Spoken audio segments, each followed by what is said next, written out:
My hand when it come, it was just grazing me, so it was very peculiar when it come. And when caught, well, the right hand that I was walking to wasn't catching me solidly. It was I was more curious about it really. I was curious about it. It was just perpetual motion, and it was just it wasn't really particular the way it come. I'm a master. My punches are so precise. They're so pinpoint. Not to be egotistic, but they're so pinpoint. You had no choice but to go down. And I did this because I sat on the punch. And when I went in, and that's what most boxers don't get. You gotta sit on the punch, and you gotta elevate the feet. You gotta get the timing right. It's all about the timing. When you don't do that, you don't have nothing. And I sit on the punch, and set the punch, and move my head, and always keep the body and the feet and the angles, and that goes with the accuracy of the power. But they never got it. They thought I was just a windmill puncher. I sat on the punch. I'd like to thank Jim Jacobs for giving me the opportunity to fight Jim Dang. Yeah. But I'm so pinpoint. The accuracy is just, I'm the master of the pinpoint.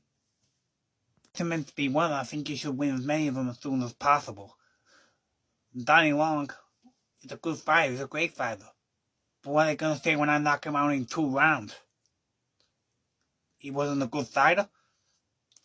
He was a bad fighter? It makes no sense.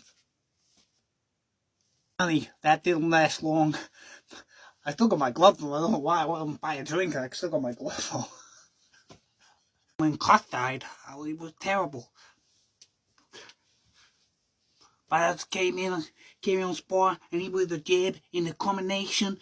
And Teddy Ellis and Kevin Rooney, they told me everything I needed to know about the accuracy of the power.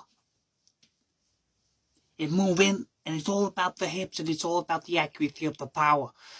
But the pigeons, they really keep me in discipline, because they keep me honest, and they keep me going. And I'm a motivator, and I'm a fierce competitor.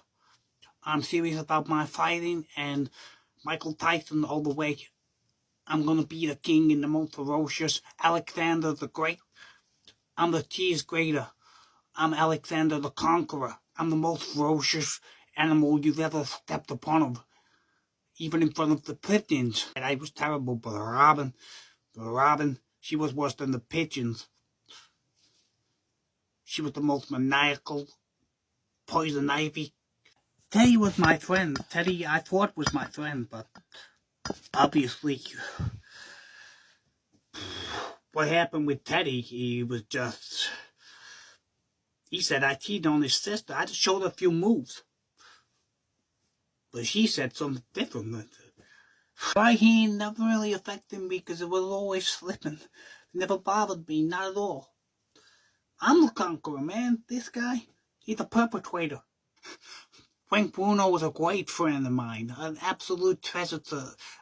He's a great person, and somebody I cherish as a friend, even though I did what I had to do. But me and Frank, we feed the pigeons even now. I see Frank, we have a bacon and HP sauce on a muffin. We still feed the pigeons. It's really difficult. They're only there to survive. They're not there to fight. They're just there to get punished. They're not there to survive. They're just, he was going, like a little dolphin. I can't buy these guys. They're not here to last. They're just there to. I'd just like to say happy birthday to my friend Diane Irvin. I'm glad it's her birthday. Anymore, Jake Paul. I'm the most ferocious. He's not even a stepping stone on my elevator. He's not even a stepping stone in my room. He doesn't even make the bed, but he's gonna lie in it. Because when I get that jab and pop up the jab, like Koth told me before Koth died, he's gonna feel like a Robin after I'm done with him. Robin, given she was the most nasty.